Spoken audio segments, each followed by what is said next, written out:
à tous, bienvenue sur ma chaîne, l'atelier d'Alex. Aujourd'hui on va parler broderie. Donc je me présente, je m'appelle Alexandra, je brode depuis un petit moment et voilà, là j'avais envie de partager avec vous mon travail. Dans la vidéo d'aujourd'hui, je vais vous proposer un projet terminé, un projet sur lequel j'ai continué de travailler et deux nouveaux projets que j'ai mis en route ce mois-ci. Donc voilà, je suis très heureuse de partager tout ça avec vous et puis je vais vous montrer un petit peu plus tout ça dans le détail. A tout de suite. Voici donc pour le premier projet que j'avais à vous présenter. Donc je suis un petit peu sortie de ma zone de confort pour ce mois de février. J'avais la chance d'être en vacances et j'en ai donc profité pour me lancer et me dire que j'allais apprendre à faire de la broderie traditionnelle. Ça fait un petit moment que ça me trotte. C'est un kit, un chat dans l'aiguille, que j'ai acheté il y a plusieurs mois, voire peut-être même au moins une année, qui était dans un placard, qui attendait que je sois décidée à apprendre à faire de la broderie traditionnelle. Donc je l'ai commencé le 13 février et puis il a été terminé le 21 février, globalement sur le temps de mes congés. Donc les kits un chat dans l'aiguille, ils sont composés donc de la toile qui est imprimée à la base, sur laquelle on peut donc broder plus facilement. Dans celui-ci, il y avait également le cercle et puis il y avait les fils qui étaient fournis avec. Et donc ces fils fournis avec, eh bien moi je les avais rangés sur un petit tri-fil. Hop, ce que je trouvais assez chouette avec ces fils-là, c'était vraiment l'harmonie de couleurs qui était proposée. Voilà, c'était particulièrement ravissant. C'est un kit qui s'appelle Gontran le Flamand. Voilà, avec ce joli flamand rose. Et tout un dégradé de rose vraiment joli. Et puis les petites touches un peu peps. Donc voilà pour notre Gontran le Flamand avec tous les fils. Donc vous voyez, j'ai eu le temps de finir le kit et il me reste tout 7 fils, donc c'est vraiment un kit plutôt généreux. Voilà, c'est du fil DMC et j'ai mis donc plusieurs jours à le réaliser. J'en suis assez fière. Alors c'est une première, donc il y a forcément des petits défauts. En tout cas, au niveau des points utilisés, on en a plusieurs sortes. Donc voilà, point de tige là, le long des pattes par exemple. Toutes les bordures violettes aussi. Point de bouclette. Le point de bouclette, c'est toutes les petites pétales là, des petites fleurs. Point de plume en ligne. Alors ça, c'est très joli aussi. On est sur là par exemple, vous voyez toutes les petites flèches un petit peu. Celui-là, il est vraiment sympa aussi comme point. La roue festonnée, alors c'est la petite roue orange là par exemple. La jaune, donc pour les cœurs des fleurs globalement. Le point de feston en croissant, alors celui-ci, je l'ai trouvé très difficile à réaliser. C'est le tour rose là de la fleur, c'est ce genre de point là qui donne un petit effet rayé aux fleurs, c'est très joli. Le point d'araignée qui est un point, alors on en a un ici, hop, qui donne un effet un peu fleur rose quoi. Vraiment, et puis ça donne du relief. Je sais pas si on verra, bon c'est pas très flagrant, mais en tout cas ça donne vraiment du relief à la broderie. Celui-ci là, hein, il est vraiment gonflé quoi. On a également du point de nœud. Alors point de nœud, il y en avait dans tout le bec là. Et puis il y en avait quelques-uns avec un petit saumon tout léger là, un peu partout. Le point de chaînette, c'est celui principalement qui a fait l'écriture là du petit mot. Et puis dans les pattes aussi, au centre, c'est un point de chaînette.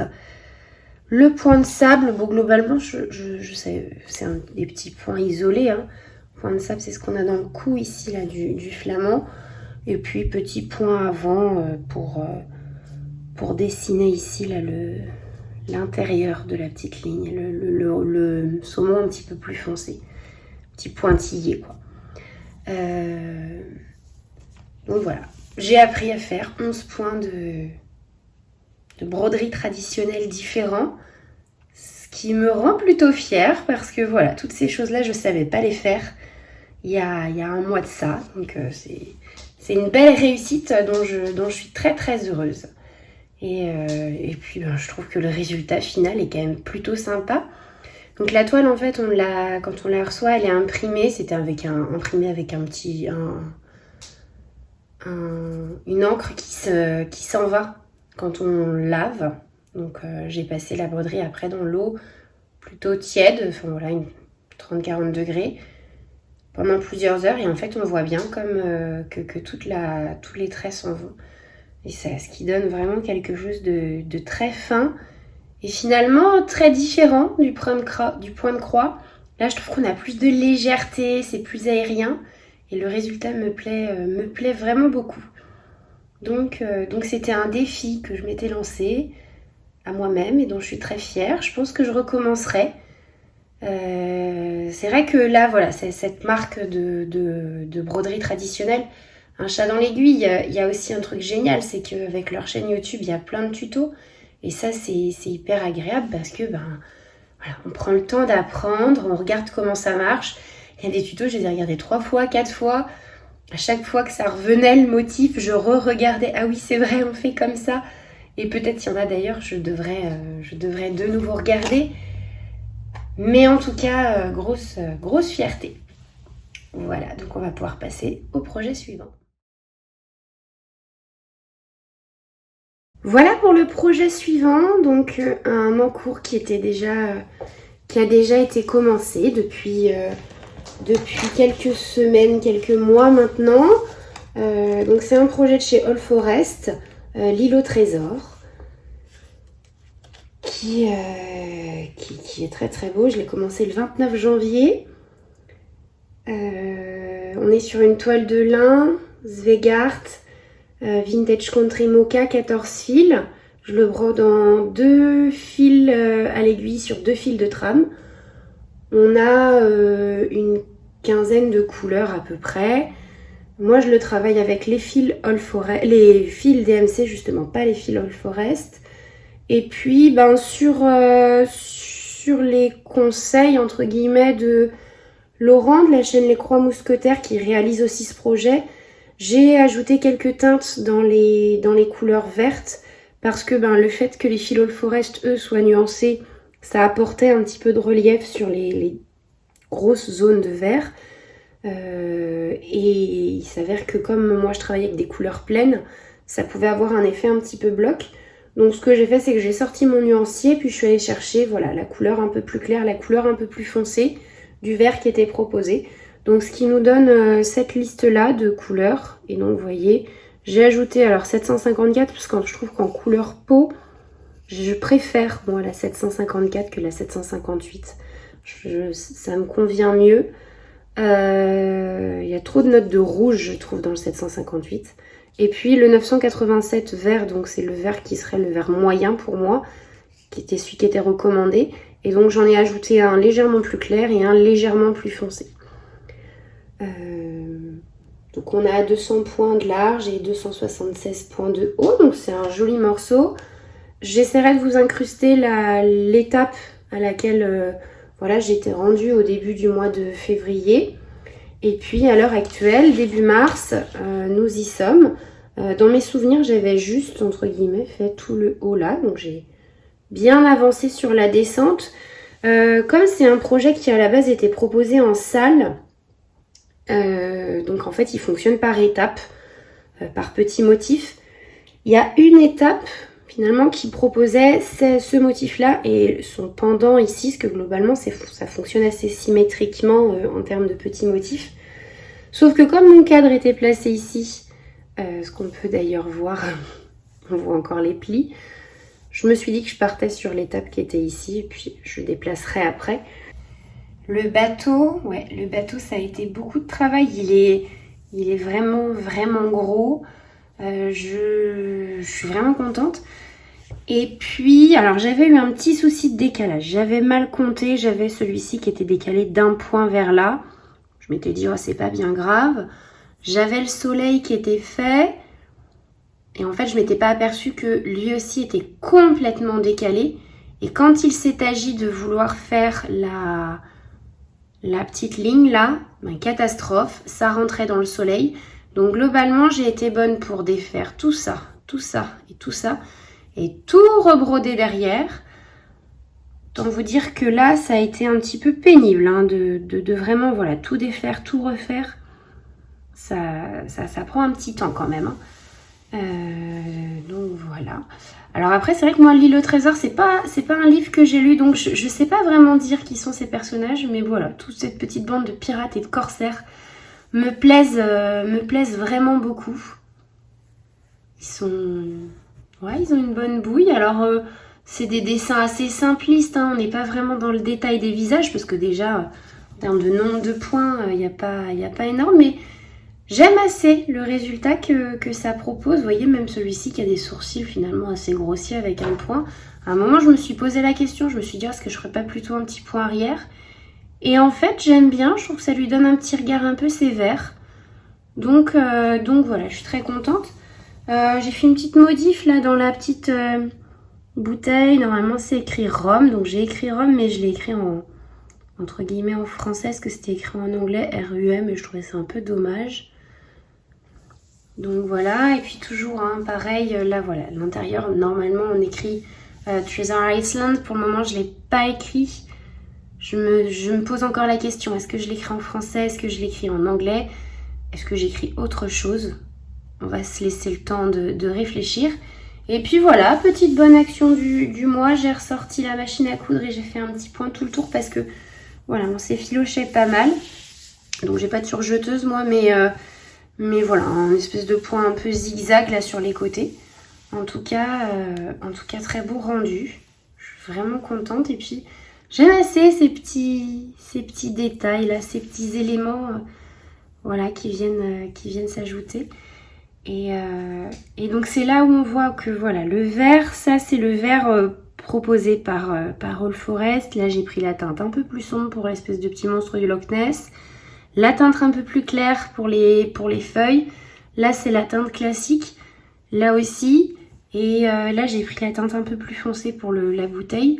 Et c'est vrai que ça donne un petit peu de profondeur au modèle. Donc, merci beaucoup à l'idée de Laurent des Croix Mousquetaires parce que c'est plutôt bien réussi. Voici pour ce projet. Alors, il en reste, hein. Actuellement, je suis sur cette étape-là qui comporte le petit monstre, le tonneau, le cadre qui va autour, la pieuvre et le début de la mer, là. Et puis, on aura... Donc ça, c'est l'étape 8, si je ne me trompe pas. Non, l'étape 9. La fin de l'étape 8, ce serait ce personnage-là, que je n'ai pas fait encore. Et puis, après, j'imagine qu'on vient là, peut-être le nord de l'île, enfin le nord si on veut, je sais pas. Donc en tout cas, on descend tranquillement. L'île, c'est un gros morceau quand même hein, sur le dessin. En termes d'étapes, il me semble qu'elle est faite en plusieurs avec d'abord les contours et puis l'étape suivante, c'est l'intérieur. Voilà, il faudra aussi que je réfléchisse parce qu'il y a des écritures, elles sont en anglais ou en russe. Je sais pas trop. Après, je pense que ça se traduit en français hein, quand même. Mais voilà, et puis voilà, petite île en bas là. Non, vraiment, c'est un joli modèle, j'aime bien. Je le trouve très très sympa. Donc à suivre. Après, c'est vrai que moi, je ne fonctionne pas du tout avec les applications pour pouvoir suivre le point de croix. Hein. J'imprime, je travaille avec du papier et puis rarement d'ailleurs un crayon. En général, juste j'ai le diagramme sous les yeux et puis je le suis. Donc, je sais pas dire combien de points j'ai réalisé. Et puis, il faut être très honnête, c'est pas forcément ce qui m'intéresse. Je suis pas à une course à combien de points on va pouvoir faire. Voilà, je brode. Il y a des jours où je brode pas. Enfin, pour moi, c'est vraiment une activité de loisir. Donc, il n'y a pas lieu d'essayer de vraiment battre des records. Donc je me dis aussi que pour moi, c'est pas un fonctionnement avec des objectifs. Il faut que j'ai fait ci ou ça pour le mois prochain. Vraiment, on avance tout doux. Le plaisir de voir ça s'avancer tranquillement. Et c'est très plaisant. Allez, on passe au projet suivant. Il me reste donc 2 nouveaux projets à vous présenter. Voici donc un nouveau projet qui a été lancé récemment. Donc c'est un sale, le sale 2025 de chez Steady Thread, un sale en black work. J'ai déjà réalisé celui de 2023, celui de 2024 également. Voilà, et puis j'avais envie de me relancer parce que c'est vrai que j'adore, vraiment j'adore le black work. Celui de 2024 était plutôt, j'avais pris l'option sous forme de petits vases les uns à côté des autres. Celui de 2023 était vraiment ressemblant à celui que j'ai là, ces espèces de petites alvéoles les unes à côté des autres. Et donc ce que j'ai fait, c'est que je me suis dit que j'allais reprendre les mêmes couleurs. Alors je suis partie sur des fils dégradés de chez DMC, enfin variation, là, la gamme des 41-42. Et puis j'ai réparti sur ce que je voulais faire. Donc en fait ce que je vais faire, c'est que je vais mettre à l'intérieur des cercles, on a un modèle de black work différent par semaine. Donc voilà, ça ce sera en 41-10. Les petites fleurs qui se situent autour, donc vraiment les tout petits morceaux de fleurs qui sont sur la bordure, ce sera du 41-70. Les plus grosses fleurs, ce sera du 41-90. Et les cercles qui sont là, eh bien, ce sera du 42-00, donc le 4200. Donc j'ai commencé ce projet le 26 février, il était en ligne depuis un petit moment parce que c'est un sale avec une case, une alvéole par semaine pendant à peu près toute l'année. Je suis sur une toile Aïda noire. Donc voilà où j'en suis. Alors j'avais drôlement bien avancé et puis en fait il s'est avéré que j'ai eu le droit de recommencer parce que voilà, j'ai tout ça de fait là et en fait j'étais quasiment arrivée là et tchouk, je me suis aperçue que là ça jointait pas correctement. Je dis bah oui, c'est parce que je me suis trompée et en effet j'avais un petit décalage de 1 ou 2 points. Donc c'est reparti. En fait les couleurs là de cette broderie, elles sont vraiment jolies. C'est tout doux, tout rose. C'est assez sympa. Je les ai dans ma petite boîte là. Donc pour le moment, j'utilise celui-ci là, le 41-90, qui est plutôt voilà, qui est vraiment nuancé, parce qu'on a du vraiment très clair et puis du vraiment très foncé. Et le 41-70 qui lui est vraiment plus léger dans ses dégradés, enfin en tout cas il monte vraiment pas très haut dans le côté foncé des couleurs. Voilà, là où celui-ci monte haut et puis descend bas, hein, parce que là, si on est ici, là, on est quasiment, on n'est pas au blanc, hein, on n'est vraiment pas loin. Donc les grosses fleurs, voilà, qui travaillent beaucoup de dégradés, et puis les plus petites, qui sont presque blanches, mais pas tout à fait. Et puis ensuite, voilà, j'ajouterai ces 2 couleurs-là pour la suite. Le 4200 là pour l'intérieur. Et puis, ou pour les tours, je ne sais plus ce que j'ai dit. Enfin, bref, j'avais réfléchi, je trouvais ça chouette, ça me plaisait bien. Ce que j'ai noté. Ouais, 4200 ce sera pour les tours, pour les ronds. Et puis le 41-10, ce sera pour l'intérieur. C'est la couleur qui aura le plus. Elle est jolie aussi cette couleur, un petit peu saumonée dans les roses. Voilà, j'aime bien, je la trouve jolie. Et puis comme ça, ça matchera complètement avec l'autre que j'ai déjà fait, parce que c'est exactement les mêmes couleurs qui seront utilisées. Donc ça avance tout doucement, donc forcément j'ai entre guillemets du retard sur ce sale puisque il a commencé début janvier, que là on arrive début mars et que donc il y a déjà 2 mois de petites grilles qui sont sorties. Potentiellement 8 ou 9 cercles qui sont déjà remplis. Ça me tracasse pas. Je sais qu'une fois lancé, ça se brode plutôt bien, plutôt vite. Donc voilà, et puis bah, s'il n'est pas fini à la fin de l'année, il n'y sera pas non plus. Ça, c'est pas du tout inquiétant. Donc il va continuer, voilà. Et donc, alors, on va mettre quelque chose derrière. Voilà ce que ça donne. Un petit peu plus près. Alors, l'orange rend pas forcément très très bien en termes de luminosité. Un peu criard, ce qui n'est pas vraiment le cas à l'œil nu. Mais en tout cas, ouais, c'est tout doux, c'est tout joli, c'est tout fin. Donc vraiment, le genre de petit projet qui met de bonne humeur. Et j'ai un autre début à vous montrer. Je fais ça tout de suite.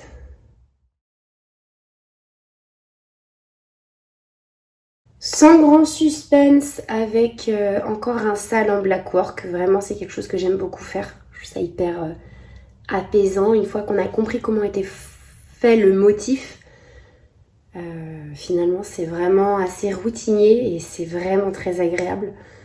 Donc, je me suis lancée le sale Peppermint Purple 2025. Donc, j'ai fait celui de l'année dernière, le 2024. Alors, je m'étais un peu lancée dans un projet ambitieux. Puisqu'en fait finalement je l'avais fait en x4 sur une toile avec donc 4 fois le motif de ce style là en travaillant sur 4 couleurs enfin 4 gammes de couleurs qui évoquaient pour moi les saisons. Et donc là je me suis dit que j'allais faire la version un petit peu plus simplifiée avec simplement un cadre. En revanche j'ai envie de m'amuser un petit peu. Donc je suis toujours sur la toile noire en 18, c'était 7 points au centimètre. En revanche, là pour commencer, j'ai utilisé pour faire tout le cadre. J'ai réussi à faire tout le cadre là au mois de février. C'est un projet que j'ai commencé, oui même pas, le 22 février. Et pour celui-ci, eh bien, je suis partie sur le DMC Diamant. Peut-être vous voyez, c'est des petites bobines. Je les ai à proximité. Hop. C'est les bobines comme celle-ci. Donc celui-ci, c'est le G168. Il était plein. Donc vous voyez, mon cadre, c'était quasiment une bobine complète. J'utilise hyper souvent la cire comme ça. Quand j'utilise les fils brillants. Alors ça les ternit un petit peu parce que forcément ça met une petite couche de cire dessus, mais n'empêche que ça permet quand même de les avoir qui glissent beaucoup mieux et ça c'est vraiment très confortable. Donc l'idée c'est après, ben voilà, pareil, chaque case correspond à une semaine, il y a 52 cases, donc une case par semaine. Là de même j'ai 8-10 étapes de retard. Pour la suite, je ne sais pas encore quelle couleur je vais utiliser à l'intérieur. J'hésite, j'avais hyper envie d'un truc vraiment un peu paillette, alors je sais pas. Est-ce que je vais aller sur un doré ou un argenté? J'ai sorti les deux là, le E3852 et le E168, qui serait le pendant du G168. Donc ça ferait pas forcément de contraste, ça ferait un travail une différence au niveau de l'épaisseur peut-être, mais niveau rendu, à mon avis, en coloris, on est identique. Donc voilà, en gros, c'est est-ce que je reste sur la même gamme de couleurs ou est-ce que je tranche avec un brillant doré. Doré sur le noir, c'est joli aussi. Hein. Donc voilà, je sais pas encore. Je vais réfléchir à tout ça.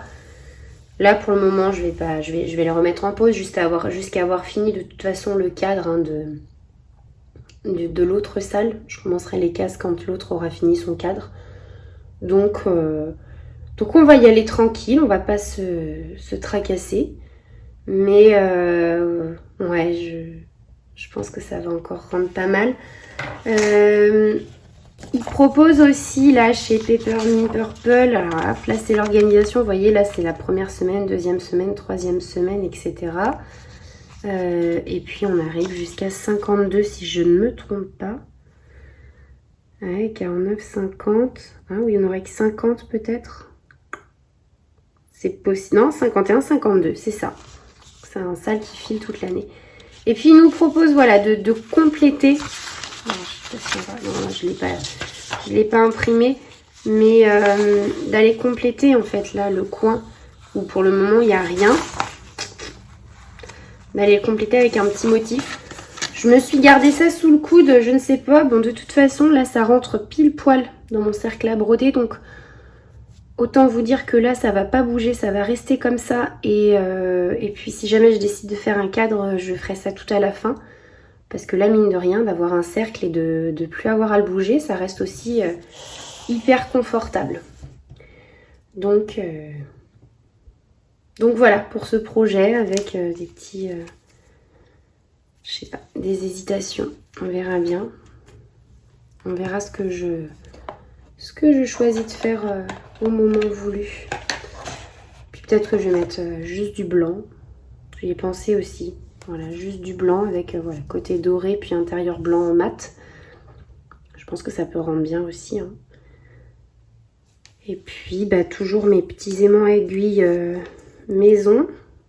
Donc en fait c'est un petit sujet en bois. Là celui-ci est doré. J'ai collé derrière à la super glue une rondelle de bricolage. Et de l'autre côté de la toile, hop, je mets un simple aimant. Alors ceux-là sont bien parce qu'ils sont, voilà, ils sont puissants. Donc là, une fois posé, franchement ça bouge pas, les aiguilles elles tiennent bien. Donc c'est un petit bricolage qui me plaît beaucoup.